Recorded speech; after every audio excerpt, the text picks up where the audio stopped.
श्री रामचरितमानस के बालकांड में गोस्वामी जी लिखते हैं कि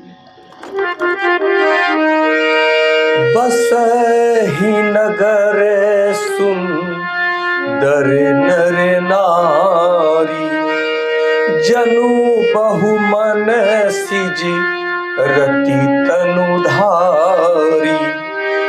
तेहि पुर बसई शील निधि राजा, तेहि पुर बसई शील निधि राजा।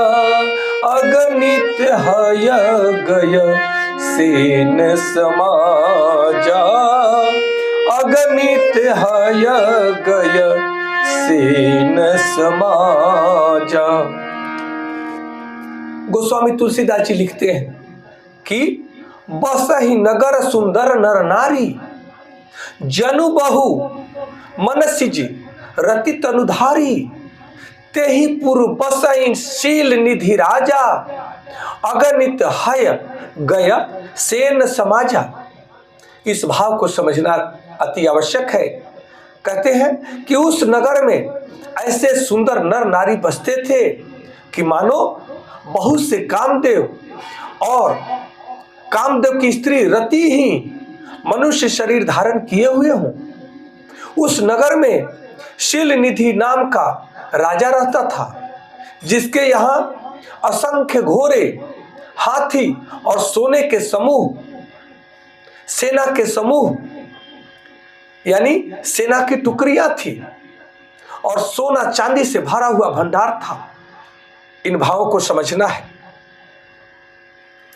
आज हम श्री रामचरितमानस के उस अद्भुत प्रसंग पर चिंतन करने जा रहे हैं कि जहां भगवान श्री हरि विष्णु जी की माया द्वारा रचित नगर का वर्णन किया गया है। यह केवल एक सुंदर नगर का वर्णन नहीं है, बल्कि मनुष्य के जीवन के एक गहरे आध्यात्मिक सत्य को प्रकट करने वाला प्रसंग है। आध्यात्मिक सत्य को प्रकट करने वाला प्रसंग, इसको समझने की आवश्यकता है। हम सब के जीवन में बाहर आकर्षण है, बाहर कामदेव का आकर्षण है, अनेकों रूप में है। सौंदर्य है, मोह है, आसक्ति है। परंतु जब हम आध्यात्मिक सत्य को जानते हैं, तभी हम अपने जीवन के सत्य को समझ पाते हैं, इस संसार के सत्य को समझ पाते हैं। कहते हैं उस नगर में रहने वाले स्त्री और पुरुष इतने सुंदर थे कि ऐसा प्रतीत हो रहा था कि मानो स्वयं कामदेव और उनकी पत्नी रति ने स्वयं ही अनेकों प्रकार के नर नारियों का, मनुष्यों का शरीर धारण कर लिया है। उस नगर में शील निधि नामक एक प्रतापी राजा निवास करता था।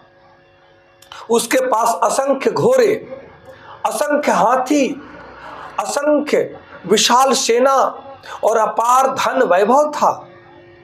चारों ओर समृद्धि, सौंदर्य और ऐश्वर्य की चमक थी। चारों ओर आकर्षण दिखाई दे रहा था। यह केवल एक नगर का वर्णन नहीं है, इस भाव को समझने की आवश्यकता है।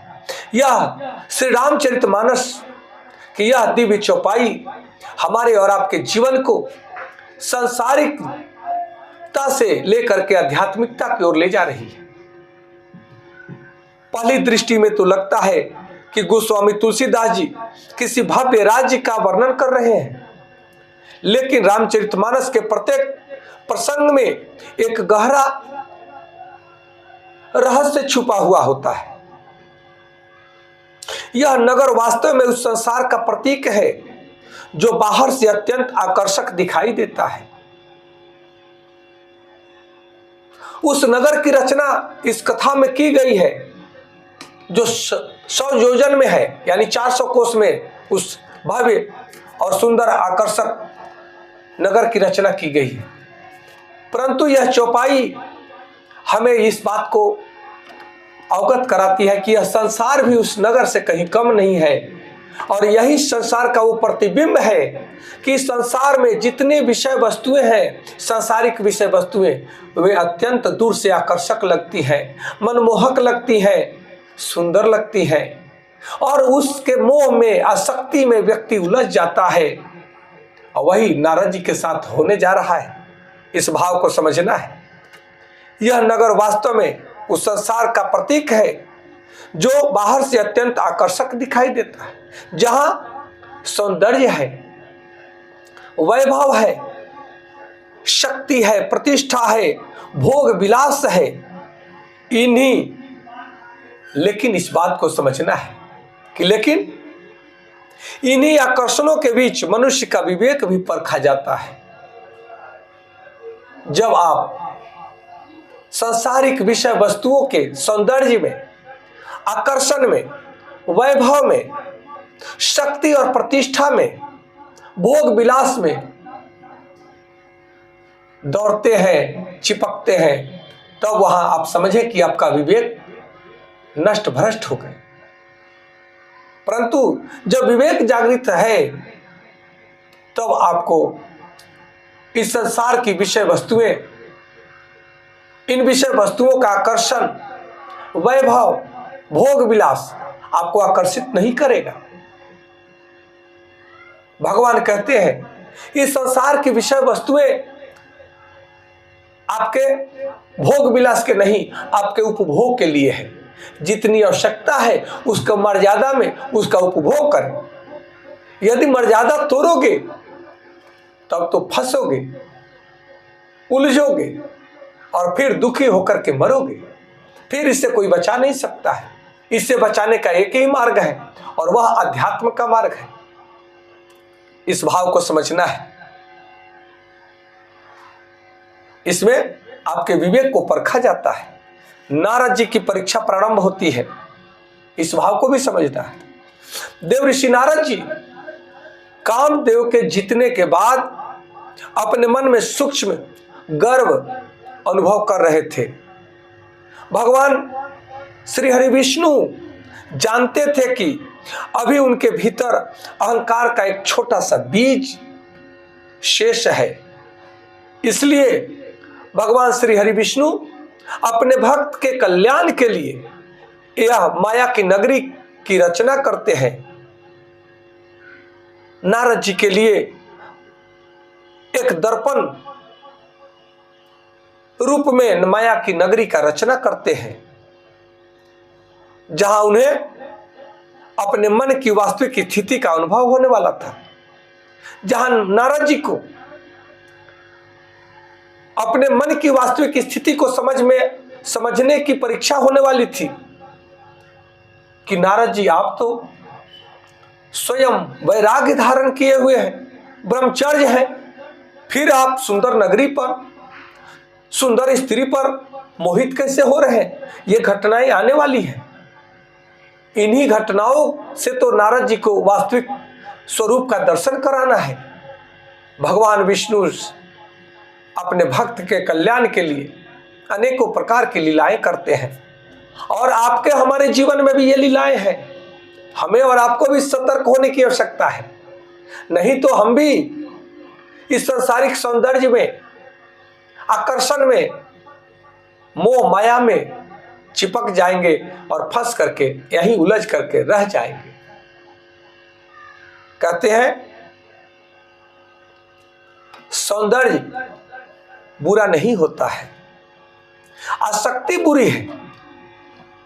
संसार के सौंदर्य को देखें, दर्शन करें, परंतु उससे आसक्ति मत करें। फूल को देखें, फूल के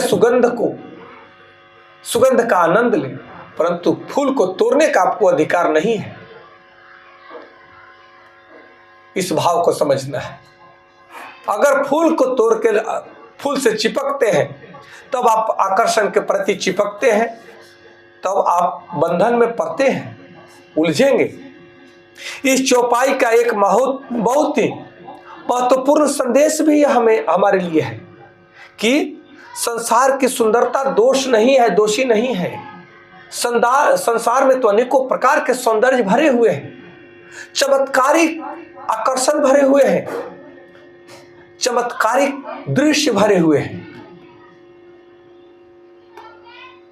परंतु उस चमत्कारिक दृश्यों में, वस्तुओं में, व्यक्तियों में फंसना उचित नहीं है। कहते हैं कि संसार में धन है, वैभव है, लेकिन धन दोषी नहीं है, धन में दोष नहीं है, वैभव में दोष नहीं है, किसी की सुंदरता में दोष नहीं है। दोष है तो आपकी आसक्ति में, आपके मोह में, लोभ में। समस्या उत्पन्न तब होती है जब मनुष्य इन सबको ही अपने जीवन का अंतिम लक्ष्य मान लेता है। यही आपके जीवन का अंतिम लक्ष्य नहीं है। समस्या को समझना है और समस्या में फंसना नहीं है। विवेक के साथ अपने समस्याओं से अपने आप को दूर रखना है। भगवान हमें संसार में भेजते हैं, संसार से भागना नहीं सिखलाते, बल्कि संसार में रहते हुए विवेक के साथ रहना सिखलाते हैं, विवेक पूर्ण जीवन जीना सिखलाते हैं। कहते हैं कि नदी के किनारे जाओगे तो स्नान करके आ जाओगे, परंतु नदी में के भीतर डूबोगे, ज्यादा अंदर प्रवेश करोगे तो या तो बह जाओगे या तो डूब जाओगे, आपका आता पता नहीं लगना है। उसी प्रकार से ये सांसारिक भोग विलास है, उसी प्रकार से संसार की माया है कि अगर संसार के माया में अगर उलझ गए, उसके गहराई में गए तो डूब जाओगे या बह जाओगे, अपने आप को रोक ना पाओगे। इस बात को समझना है। शील निधि नाम का राजा की बात यहां आती है, इस बात को समझना है। वहां उस नगर में तो भगवान ने शील निधि राजा बनाया, परंतु हमारे और आपके जीवन में शील निधि के तात्पर्य को समझना है। शील निधि जो राजा का नाम था, उसका तात्पर्य है कि शील और सद्गुणों का भंडार। आप भी शील निधि हो सकते हैं। शील की निधि यानी शील यानी सद्गुण, और शील का भंडार वो शील निधि है। गोस्वामी तुलसीदास जी यहां संकेत देते हैं कि यदि बाहरी वैभव है तो बाहरी वैभव सार्थक तब है जब उसके साथ शील हो, मर्यादा हो और चरित्र भी हो। कहते हैं कि स्वास्थ्य गया तो कुछ गया, धन गया तो कुछ नहीं, स्वास्थ्य गया तो कुछ गया, और चरित्र गया तो सब कुछ गया। Wealth is gone, nothing gone, health is gone, something gone, character is gone, everything gone. इस सिद्धांत को समझने की आवश्यकता है। रामचरितमानस हमें यही सिखलाती है कि मर्यादा में रहो, चरित्रवान बन के रहो और शील और मर्यादा को बनाए रखो। कहते हैं कि यदि धन है लेकिन शील नहीं तो वह वैभव और धन का विनाश होना निश्चित है। शील नहीं है तो धन वैभव ठहर नहीं सकता, उसका विनाश अत्यंत शीघ्र हो जाएगा। और यदि शील है तो वैभव भी लोक कल्याण का साधन बन जाता है, धन भी अपने कल्याण के साथ साथ में लोक कल्याण का साधन बन जाता है। इस भाव को समझना है। सांसारिक विषय वस्तुएं लोक कल्याण के लिए है, आप उसको कमाओ, परंतु शील, मर्यादा और चरित्र के साथ में उसका उपभोग करो, उसका दान करो, उससे लोगों का कल्याण करो। इस सांसारिक विषय वस्तुओं को समझना है। इसको लोग क्या कर रहे हैं? इकट्ठा करो, इकट्ठा करो, इकट्ठा करो। जितने लोगों ने खूब इकट्ठा किया, उन्हीं के बच्चे उन्हीं के कमाए धन को, इकट्ठा किए धन को आवारा की तरह उड़ा दिए और उन उड़ते हुए धन को देख करके अब इनको हार्ट अटैक हो रहा है, टेंशन में है, डिप्रेशन में है, बीमार है। वही धन बीमारी का कारण बन गया, वही धन मृत्यु का कारण बन जाता है, वही धन ब्रेन हेमरेज कर देता है, वही धन हार्ट अटैक करा देता है। आप देख ही रहे हैं, कई लोगों पे छापा डल रहा है, जिन्होंने बेईमानी किया है, घोटाला किया है, जनता के हक को मार करके अपने लिए इकट्ठा किया है, वही धन उनका बीमारी का कारण है। उनको नींद नहीं आती, कब CID कब ED का छापा पड़ जाए समझ में नहीं आता, परेशान है लोग। इसलिए कम कमाओ, सुखी रहो, जितने में हो आनंद मनाओ। यही तो जीवन का रहस्य है। जो आज में जीना सीख गया, जो जितना में है मस्ती का जीवन जीना सीख गया, वही तो वास्तविक जीवन जीने की कला जान गया। इस भाव को समझना है। रामचरितमानस हमें कल्याणकारी सिद्धांत देता है। आज संसार में पहले से कहीं ज्यादा आकर्षण दिखाई दे रहा है। संसार में पहले से भी ज्यादा सौंदर्य आकर्षण दिखाई दे रहा है। सोशल मीडिया का चमक धमक देखें, लोगों की प्रसिद्धि का आकर्षण देखें, कितने लोग प्रसिद्धि प्राप्त कर रहे हैं। धन की दौड़ देखें, कितने लोग धनवान हो रहे हैं और कितने धनवान धीरे धीरे नष्ट हो रहे हैं। बाहरी सुंदरता का मोह बढ़ता जा रहा है। इन सब के बीच मनुष्य का विवेक बार बार परीक्षा में पड़ता है कि हमें क्या करना चाहिए, हमें कैसे चलना चाहिए। तब भगवान श्री रामचंद्र जी का जीवन हमें याद दिलाता है कि सदैव मर्यादा में रहो, अपने शील बनाए रखो और चरित्र का हनन कभी मत होने देना। तभी आप अपने जीवन को सही ढंग से जी पाओगे, तभी आप मोक्ष को प्राप्त कर पाओगे। इस भाव को समझना है। और यही कारण है कि यह चौपाई आज भी उतनी ही प्रासंगिक है जितनी गोस्वामी तुलसीदास जी के समय थी, जितनी त्रेता युग में सार्थक थी। इस प्रासंगिकता को समझना है। कहते हैं कि बाहरी सुंदरता तो क्षणिक है, परंतु आंतरिक सुंदरता शाश्वत है। अंतःकरण की सौंदर्य, सुख, शांति, समृद्धि, मन की स्थिरता, संतोष, इस धन से बड़ा कोई धन नहीं है। कहते हैं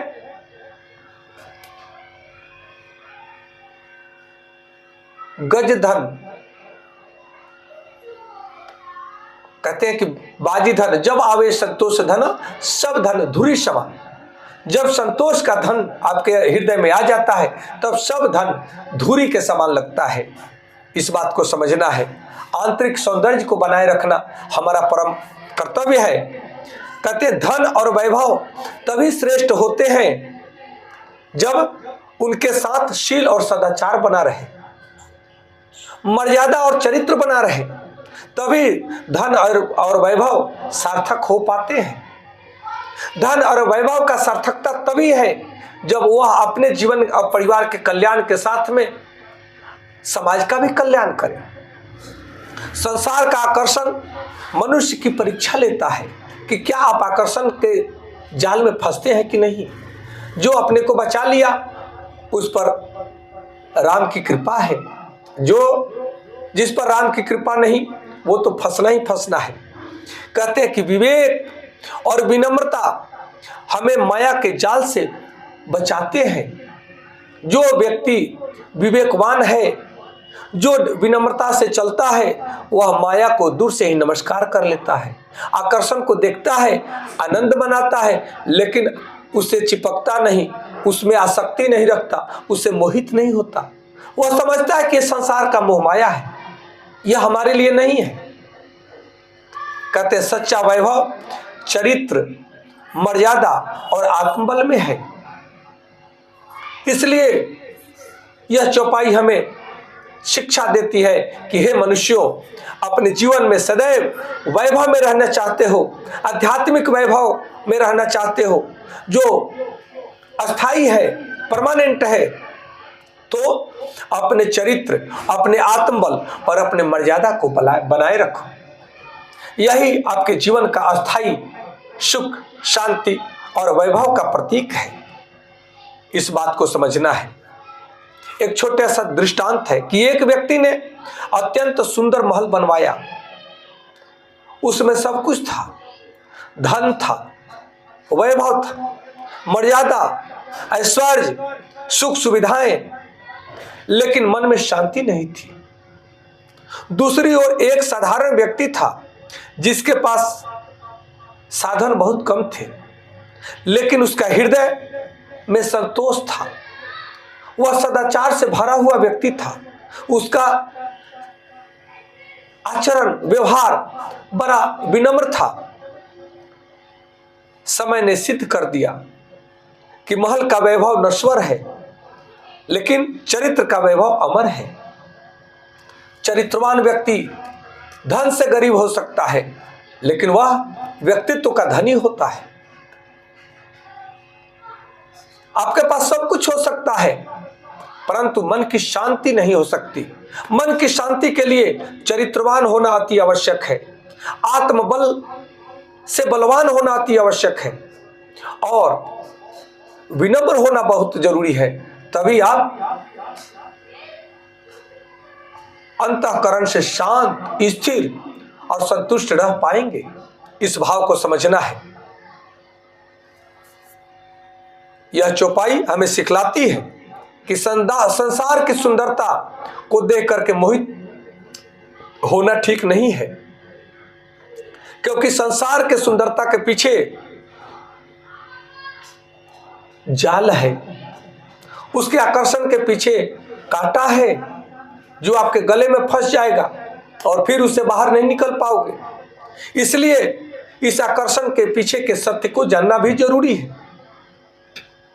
भगवान की माया आकर्षक तो लगती है, लेकिन विवेकवान व्यक्ति ही इस आकर्षण से बच पाता है। सौंदर्य का सम्मान करना जरूरी है, परंतु सौंदर्य के मोह में फंसना उचित नहीं है। वैभव का उपयोग कीजिए, परंतु वैभव का दास मत बनिए। वैभव के भोग विलास में मत लिप्त हो जाइए कि आपको अपना ही ध्यान न रहे। कहते हैं जिसके पास शील है वही वास्तव में समृद्ध है। जिसके पास चरित्र है, जिसके पास मर्यादा है, वह सदैव आनंद में विचरण करता है। संसार का वैभव आंखों को आकर्षित करता है, लेकिन चरित्र का वैभव हृदय को प्रकाशित करता है। इन भावों को समझना है और यही हम सब का परम कर्तव्य है कि हम अपने जीवन को श्रेष्ठ बनाएं, सांसारिक विषय वस्तुओं से अपने आप को बचाएं। आज इतना ही, कल पुनः दूसरे दोहा चौपाई के साथ मिलेंगे। तब तक आप सबको कोटि कोटि नमन। हर हर महादेव। जय माता पार्वती जी।